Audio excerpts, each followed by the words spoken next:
Chapter 3. The Forsaken Shrine.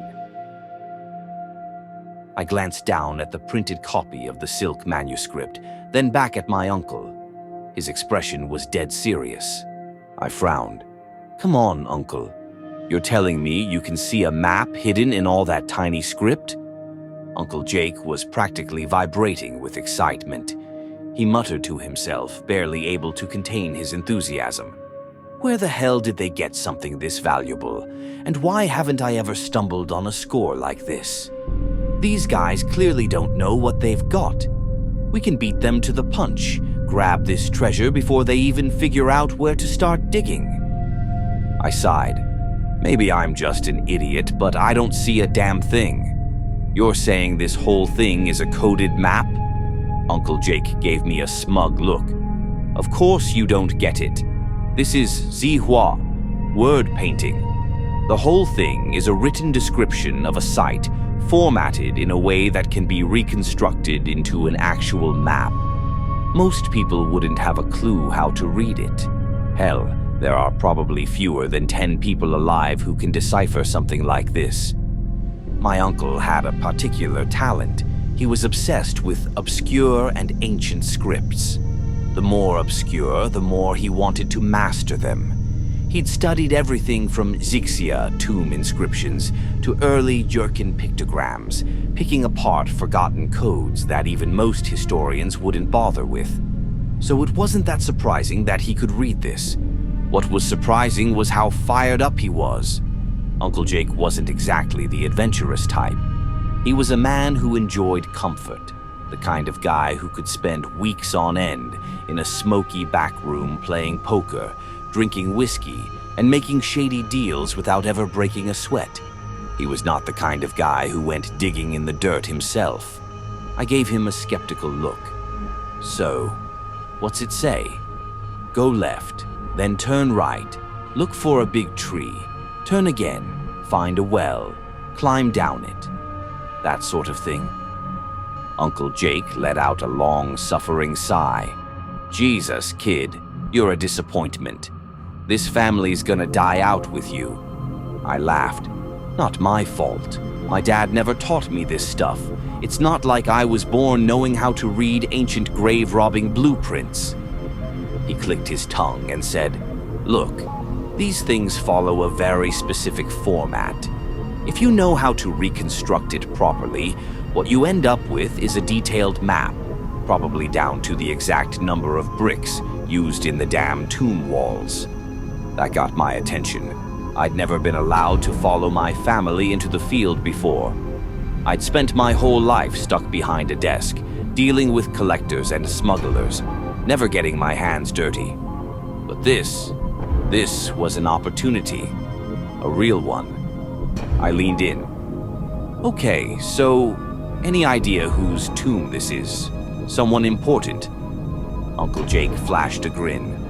Still working on that part, but I can tell you this. It's from the Warring States period. Some noble from the state of Lu. I frowned. Lu? That's what? Confucius' homeland? Yep. His eyes glinted. And if someone went to the trouble of encrypting the burial site like this, then we're not talking about just any noble. This guy must have been important as hell. Maybe even more important than the king himself. Like the king's father, I joked. Uncle Jake shot me a look and went to grab the printed manuscript, but I slapped my hand over it. I grinned. Hey now, Uncle, I did bring you this thing. Least you could do is let me in on the action. His expression darkened. No way. This isn't some Sunday treasure hunt. This kind of work gets people killed. You know how many guys I've seen get crushed by traps or drop dead from poison gas? You're an only child. If something happens to you, your dad'll skin me alive. I threw my hands up. Fine, forget it. I was never here. I yanked the paper from under his hand and turned to leave. I had him. Uncle Jake was obsessive when it came to valuable artifacts. He had no self-control when he was chasing something big. I made it 3 steps before he groaned. All right, fine. You win, you little shit. He grabbed my arm and snatched the paper back. But when we go in, you stay up top. You don't go down into the pit with us. Got it? I beamed. Scout's honor. I'll do exactly what you say. Uncle Jake rubbed his temples like he already regretted it. Jesus, I'm gonna regret this. 3 days later, somewhere in rural Pennsylvania, 5 of us stood in the middle of absolute nowhere. To get here, we'd taken a long-haul bus, then a local shuttle, then a rickety motorcycle, then a horse-drawn cart. And now, here we were. Nowhere. Nothing but open land stretching in every direction. No buildings, no roads. Just grass, a few scraggly trees, and a river. Then a dog came trotting up toward us. Uncle Jake turned to our local guide and said, "So what's next, old-timer?" "We riding this dog to the site." The old man chuckled. "Nah, that's our signal. The ferry's coming." I squinted at the water. Nothing. "You sure?" The old man whistled. The dog jumped into the river and started swimming. A minute later, from around the bend, a small wooden boat drifted into view. I frowned. No offense, but this ferry service seems pretty unreliable. "He's the only boatman who'll go there," the old man said. "And trust me, if you take another boat, you won't be coming back." That caught Uncle Jake's attention. He pulled out his translated version of the manuscript and traced a finger along the rough sketch of the terrain. "Huh, there's a cave system nearby." The old man nodded.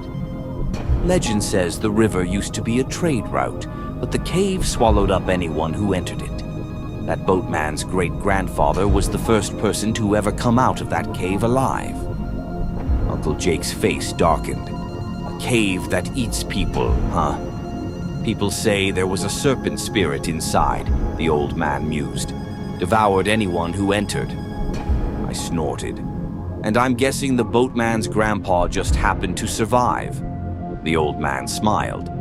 "People thought he was the serpent spirit, but he just laughed and told them he bought his boat from the next village over.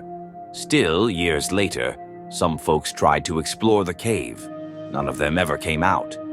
Uncle Jake nudged me. "How about that? You wanted an adventure." I groaned. "I hate this already." Then Uncle Jake did something odd. He grabbed the dog and sniffed it. His face went pale. "Oh, shit." I took a whiff and instantly gagged. "Ugh, this thing reeks." One of our guys, Pan, burst out laughing. "You trying to copy your uncle? You don't even know what you're smelling for." "Yeah, well, I do know it smells like ass."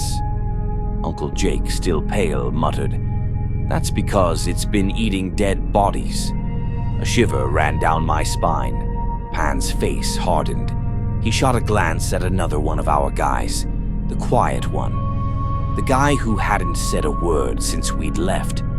The silent man stood up, grabbed his bag, and slung it over his shoulder. Then, as Pan walked past me, he whispered under his breath, in a voice only I could hear, "That old man's hiding something. Stay sharp."